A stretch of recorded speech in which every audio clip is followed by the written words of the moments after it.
Are you not entertained? Are you not entertained? If you are a football analyst, if you're a football lover, even if you're not a football lover, but you love someone that loves football, trust me, you were entertained last weekend because EPL dished it out once again.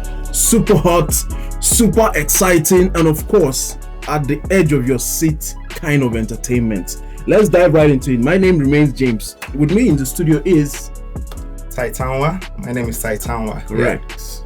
All right, by my right. Yeah, what's up, guys? You know me already, so your mic is here, so let's dive in.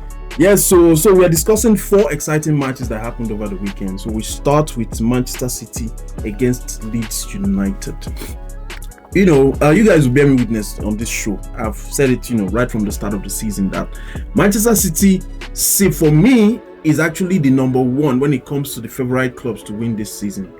So once again, they showed a bit of character. Yes, you can say it's just Leeds United. Come on, that's what you expect. But EPL has shown us that you don't take anything for granted because any curveball can come at you at any time. We saw what happened between Sunderland and Arsenal. In the case of Manchester City, Leeds United, yes, Man City started with, on the front foot, 2 goals ahead. But guess what? They were pegged back 2-2 before they were able to eke out another win by a fantastic shot from Foden. So let's talk about it, bro. Yeah, exciting weekend. Very exciting. I didn't expect that from Leeds. However, we know Man City outplayed them like they would always do small teams. Pep Guardiola has tried to get this team running ever since last season where they dipped. And for a while, let's say in the past 3-4 games, they've been on good momentum, trying to keep up with the Arsenal pace. And Leeds United was a very good fixture to capitalize on it. Good startup, good game. 2 goals, Foden, Vardiol. Yeah. Good push. Brace from Foden. Yes, brace from Foden. Yeah. But before it actually became a brace, there was a scare from Leeds. Yeah, you get that? Because the equalizer. Yes. Do you understand? So, I was like, are we back to what happened last season? Because I thought so. I said it several times that Guardiola City were on the verge of doing what they've been doing for the past 5, 6, 7 seasons now. And after this dip, we just weren't sure again, because you would expect that a manager that has been in the league for that long, there is no way the other teams around him, right, or around the club, will just sit back and watch. Very true. Everybody will try to pick up, what is he doing right? What is his weak points? Do you understand? And now I believe they've all kept in touch. They've all checked Man City. And now Man City are in a position where, we are not that, the superstars again like that. The fear factor is gone. Exactly, the fear factor is gone. You put it nicely. Yeah, mates, chime in. First things first, I would say yes. I was so disappointed with Man City and performance that day. Yeah, I'll give you reasons why. Because the beginning of the season, I was part of the people that said Man City will win the league. Yes. But with that kind of defense, you can't win the league with that. Those 2 goals are both error. Very true. That PK, that foul that led to the PK. Honestly, what was Valder thinking about this? Because it was like they just caught the guy. That was not even like a proper foul. He just dived into the challenge. What were you thinking? You can't win a league with bad defense. It was a reckless challenge. That's the thing with the league, because league is a marathon, not a race. So you can't win a league with a bad defense. But that defense that I saw, that's not a league that can win with defense. That's not the title. That's not a defense. Okay, that's enough concern, for Pep, because for you to go 2 up ahead and drop those 2 goals against a Leeds United. If it's another team, a stronger team, you'll probably be fighting for a draw, or you may even lose the game, because when you come up and draw a 2-0 deficit, it gives you a lot of tempo to push and even get a win. Because if they had played like a stronger team like Arsenal yes, because when you give them 2 free goals, they will still score more goals. Exactly. Meaning you definitely lose the game. But Leeds scored with only the 2 goal errors. That they got. The truth of the matter is, it makes me scared for them. Because this is a team that, as at 2 weeks ago, we're right behind Arsenal. with, if I'm not mistaken, 4 points behind. Yeah. And then Chelsea overtook them. Yeah. And you would expect, okay, this is the time to forge ahead. Actually forge ahead. Against Knowing that Leeds Chelsea is United. meeting Arsenal, Yeah. so points will be dropped. Yes. So it's well sharp. So if they I'll couldn't do give, that here, to an extent, I'll cut them some slack because EPL is not an easy league. Yeah, it's not. It It's is. Not an Yeah. easy league. So for them to still get the 3 points, kudos to them. I hope they've learned from their mistakes and tried to They have correct to it. learn though, because So to the second game, Crystal was Palace, learning Manchester that. United. Oh. This is a team that actually at the beginning of this season, most people wrote them off. I mean Manchester United, and to an extent, they are still at that space. Borderline. Achieving underachievers. Yeah. But in this game, people felt Crystal Palace were going to win because Crystal Palace was home. Crystal Palace has beaten Liverpool twice this season, so they are not small teams. I think they drew with Chelsea 0-0. So these are strong. This is a strong side. But meeting Manchester United, and if we notice something, Manchester United has beaten Liverpool this season.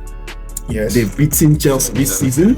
So it seems that Manchester United always get their act together when it comes to big sides. yeah, You understand? So that's our way. your mind, talk to us. Yeah, Crystal Palace, mind. so basically, this Crystal Palace Man game, basically my own prediction was 2-2 Yeah. because I know that Man City Man U won't lose that game, and at the same time they can't win. But I knew that they won't lose. Yeah. They can't lose that game. This But would have been a actually, good I watched goal. the match. Man U really put up they put up a It great was a fight. good Yes, performance. a very very good one. I think they even missed some chances apart from the 2 goals. They really Yeah. played well against Crystal Palace. Yeah, but the thing is that they have to be consistent with that kind of performance because you can't be winning one game this week, next game you draw, next game Yeah. you lose, Lose. then win again after 3 weeks. No, It's that's a mid-level performance thing. So Do you have think to at Man U- least be consistent. Do you think That's Man U it. is where they should be right now in Man- terms of what the team has? Because at the end of the day, we need to assess the quality of the team. So do you think they are where they should be right now? Not exactly. Not Okay. exactly. This is a team that has just come under a new manager. I won't really call Is he him still new? He's not new. So He's not exactly new. I was going to touch on that, but he's not exactly new. But I would say Amorim has not really found his footing as far as I'm concerned. And in terms of consistency, I mean, because you said something about them beating Big teams. Liverpool, No. mind you. Chelsea. Let's take into context now. Forget the fact that I'm a Chelsea supporter. Let's take into Chelsea got context. red card. Chelsea got, and not just a red card in the first 5 minutes. Yes. The goalkeeper. Conceded by Robert Sanchez, Yes. right? And that changed the whole dynamic of the game from the get-go. I think our coach made it worse by the subs that followed. Exactly. Took out all the threats. Yes. Chelsea started defending. Exactly. That was I like remember a he rookie took off- mistake. I remember he took off Pedro Neto Pedro in that Neto. game. He took off Esteban. Took off in that Esteban. game. And it was, I will call it, but everything is a learning curve as far as I'm Yeah. concerned. He learned Sorry, from it. I think he actually learned from that They game. learned from Yeah. Because I saw him act different against Arsenal. yes. But It's we'll all- go into that. yeah. We'll go So into that. back to what I was saying. Let Yes. me not digress. Yes. Right, but the Man U team, as far as I'm concerned, is not consistent enough for me to even look at them and say, okay, I predict that they will stay in the top half, or let's say even top 6 Top 6, in the yeah. next 10 games. Wow. That's my own personal opinion. Yeah. I agree on that. Yeah. Well, if you are Ruben Amorim, or if you are someone that likes Ruben Amorim, or if you are someone related to Ruben Amorim, Tag him please to this video. tell him to tell him to watch his back, check what he's doing, always touch base with the boys, even on and off the pitch, on and off the training ground, because right now he needs to manage every member of the team. We saw what Mason Mount did yesterday, stepping up to score that free kick. We know the quality Mason Mount has, but as a manager, I think it's his primary objective to bring out the best from every player, because there are some players that come in to do specific things in your game.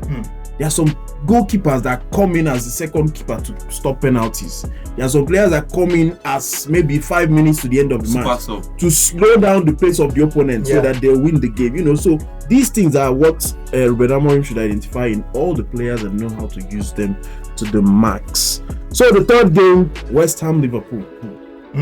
You know, I think this is the second shocker I got this weekend because West Ham, you know, Nuno is someone that has shown character since he came into West Ham. In their last 3-4 games, you saw the performances. They've won 2. Okay, before this game, because now this is part of the last 3 games. So before this game, they've won 2 and drew 1. You know, stepping into. So we expected more from him coming against Liverpool that their backs are against the wall at the moment. You know, so we thought they were going to perform. Guy. Okay, so the way I see it, it's one of those cases where Liverpool did well. You would say because they put Mohamed Salah to the bench. For the first time in the longest time. Like I think from my findings, the cameraman, they always zoom in. For controversy. I mean, that was the first time they were dropping Mohamed Salah since April 2024. Whoa! Like to the bench, I mean. As long as he's fit to play. He's been on the starting lineup since April 2024. Do you get? And I would say, because I don't think Liverpool have been playing totally bad. There are some games where they have been unlucky. They push at the end of the day, just like how Leeds almost won against even in the Chelsea game. You know, they hit the bar. Exactly. So but they took off Mo Salah and what's his name? Isak scored his first goal. Another positive because very beautiful. I don't be. Because if you look at that goal takes a lot of precision. Yes, that's to put the ball. Yes. You understand? So in the case of West Ham, I just believe it's one of those bad games. Like you said, Nuno has been good. Nuno is actually a very good coach, if you ask me. He's somebody that took Wolves to the next level. True. He couldn't do it with Tottenham because, sorry to say, even Tottenham is Tottenham. Tottenham. With Nottingham Forest. Yeah. So after Tottenham went to Nottingham Forest, almost got them that top 4. True.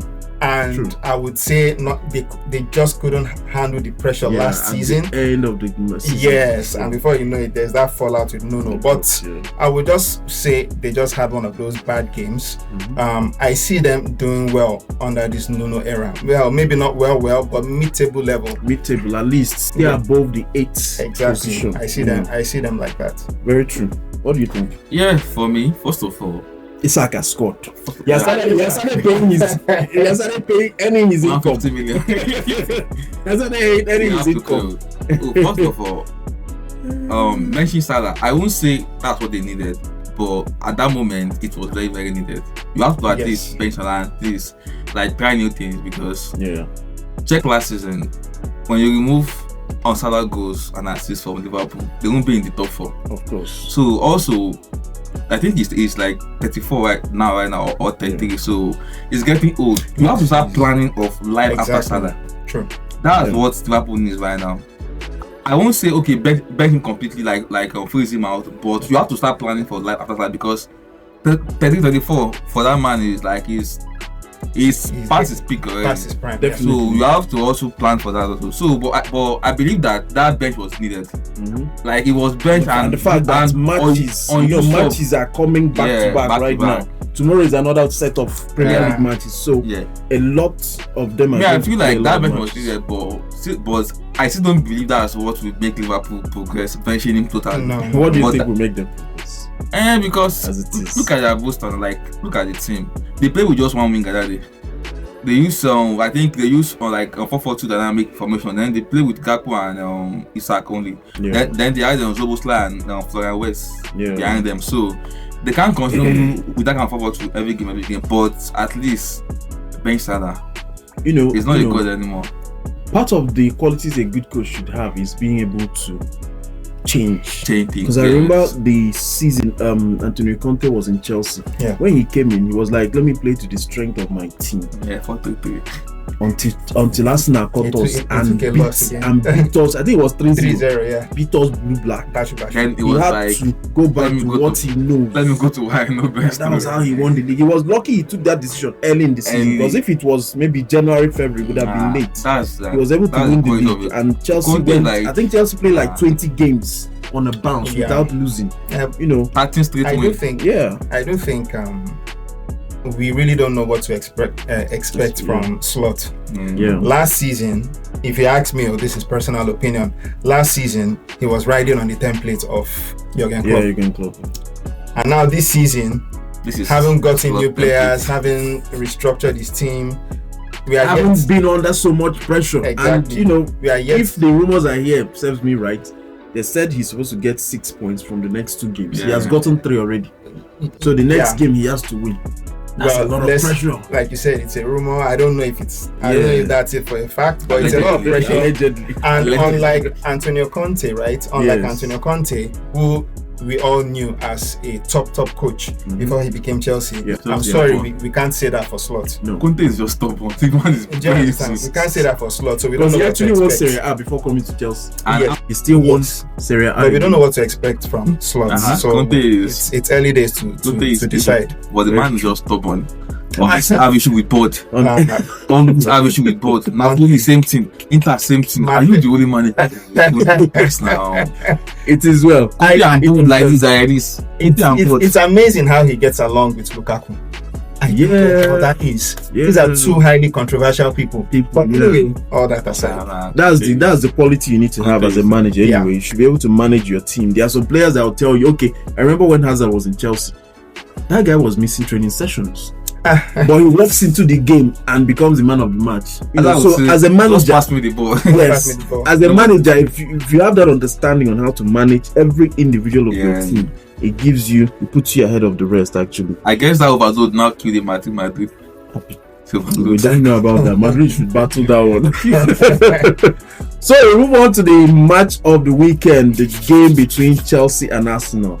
Yeah, Super London Derby. Yes, I had to put super in front of it because that game was massive. from minute 1 to minute 94, because it was 4 minutes extra time. yeah. It was a super performance from both sides. I think the red card to Caicedo even added flavor to the soup. Yes, It added more pepper. it did. Yeah. Because the game started, of course, Chelsea started on the front foot. I actually expected an early goal from Chelsea, because I knew that Arsenal was going to try to be cautious, you know, to ease into the game, then pressure Chelsea. So I expected Chelsea to start on the front foot, attack, get first goal, then, you know, but it didn't happen. But I still saw a solid performance from the first blast of the whistle, because Caicedo was like a roaring lion. Yeah, Boss. It was like a roaring lion in that middle. Boss. Well, of course, we know him as the captain of the mad people. So he he made sure that Saka was kept quiet. Like, the team was on fire, you know. A game that saw us now getting 6 yellow cards, that's not a joke. It means that they were actually under a lot of pressure. Yeah. They were making mistakes. They you got know. 3, I think, 6 in the yellow first cards. 12 minutes already. You can, yes, in the first 12 minutes, Yes. exactly. Yeah, And in my own assessment, I think they escaped a red card, because that two times actually, the challenge from forgotten the name of the player, but the challenge on the keeper where he slided for the ball. Yes. It was Gyökeres. Yeah, that was, Yes, Challenge that was was Gyökeres. They got yellow That card was for a that. red card thing, because your boot was in front of that guy's face. So that was a very dangerous play. Then the elbow to Chaluba's face that we saw a swell. The guy kept pointing at this. My face is swollen. How can you give this guy yellow? And that was after Chelsea has collected red card. So we might talk to us. Yeah, first things was Chelsea Arsenal game. At least some comparison firstly had to be tied down, like has to be stopped. Yes. The first one is James and Timber. At least Arsenal fans can now see that when you have Chris James in your team and when you have Timber in your team, what they bring is totally different. Yeah, Very. yeah. In absence of Caicedo, James said, "Don't worry, I will step up." Baba They step played the 2-man role Jesus. Exactly. plus 8 because he was not advancing in the right back. plays the everywhere. I was like, no, James Mapamina. Like, James small. I was like, what did Maresca tell these I boys? was like, no. But Arsenal really tried, but Chelsea was just very better because you can't have a red card from Caicedo in that game. Especially Caicedo. Caicedo, like the engine room of that midfield. And still, this Chelsea team that I've seen. They really amazed me that day. This Chelsea team that I'm seeing, my own Chelsea team that I'm seeing, right? I knew, so I don't want to get too hyped or anything, but I just knew that for a fact, if we were going to meet Arsenal, it will not be a game where you have Arsenal dominating like every person will think. Because right now that's the notion. That's what everybody was expecting. That's the notion. it was reminiscent of the PSG Chelsea game. Yes, and look what happened. True. And guess what? Just back also they were just see these guys' performance. But Gusto was even different. I didn't feel Gusto is a different person on that pitch. Gusto is always trying to play. Don't stain my jersey kind of football. Gusto was like, Omo, let's throw down. Gusto for earlier spells of this season was subpar. Yes, but then he meets the big teams and he's everywhere from that from that right back, right full back. True. Always going forward, always bombing forward. Yep. And then with the support of Reece James. Yes. You get the way I saw this match, right? I had that feeling Chelsea was going to win had this stayed 11-11. If it said 11-11, Chelsea would have. And I don't think any. No, it's clear. And I don't think any. Sorry to say, but I don't think any Arsenal supporter would doubt that. I'm not saying we hit the bar 10 times or anything, but what I'm saying is we're clearly dominating possession. We're clearly on the front foot. We were so threatening. We were so compact. At the point in time, I was asking myself, okay, this Arsenal flair that has been going on. I don't move to Arsenal. And even with the red card, you could tell that we were still pressing. Yeah. You could tell that we were still. And we gotta go. We got to go, it's a red card. We scored first. We got to go, yeah. They got set piece. Honestly, they were like set piece. Yeah. They got set piece. They were like, set piece. Then set piece. They still score. So you know that medicine that day. So yeah, take so but it was a good game. Respect to Arsenal. Respect to their title ambitions. Respect to them. Yeah. But this was always going to be a battle of the Titans kind of clash. The manager also honestly, I like what he did. Playing Merino I knew that Merino would do something. Yes. I knew it because they're very tricky. Merino is the guy, the player that even right now in Spain team also they play Merino as first nine also now. Because I think that quality is there for him to play as a 9 right now. Because I thought that Chelsea goal. I fault Fofana for that goal. Because when the ball was coming in, he lost focus of where this guy was. Because if you watch during the replay, Fofana stepped forward before that ball came in, and that gave this guy enough space to take that head. Because if he was close marking the guy, it would have been a 50-50 thing, and it wouldn't be so comfortable for him. It was a free nodder. For me personally, I would also fault if I was going to fault somebody. Probably was Cucurella, because if I'm not mistaken, that cross, right? Did you get? I was about when is Saka turning you like not go so far off? Maybe because he was already on yellow. You will be, and we're already one man down. You can't afford. You will be scared of being. You'll be scared of being. You'll be scared of a red card. Yeah. If you were going to make a challenge, this one is not a challenge matter. This one is a case of I've forgotten who the player was, but this guy was coming into that right flank, and thank you, that was Saka. And Cucurella just missed his mark, which he normally didn't close him. And the moment Saka found space, close the ball like corner or something. Yes, not making it. Yes, not. The left foot is strongest, so you wouldn't have allowed him put the ball there. Perhaps it's all good. So the lessons have been learnt. The titles have been won and lost, because the truth is that at the end of the season, you check all the points you gathered. If you are the title winner, to know that had it been I drew at this point, I wouldn't be here. Had it been I lost at this point, I wouldn't be here. So these points add up at the end of the day, because we've seen EPL won on goal difference. We've before. So every point counts. So we say kudos to Enzo Maresca. What he's doing in Chelsea is amazing. Then, even after the game, during the interviews, we could see that Arteta was actually like, wow, what just happened? Nobody expected that from a red card. We saw what Chelsea did to Barca when they went one man down. You understand? It's not an easy feat, especially against Arsenal, that is the best informed team in the world right now, the most informed team in the world. It's not an easy. So I give kudos to the boys. I urge them, come 2 days from now, Wednesday, hit the pitch, keep doing what you're doing. Keep getting goals, keep winning, get leads and win. Nothing but a win. Yes. So on this point, I draw the curtain for this episode. I say thank you for being there. Thank you for supporting. Let's have our final words.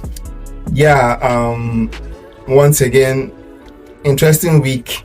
We look forward to an explosive season and midweek. So let me wrap it up there. Okay.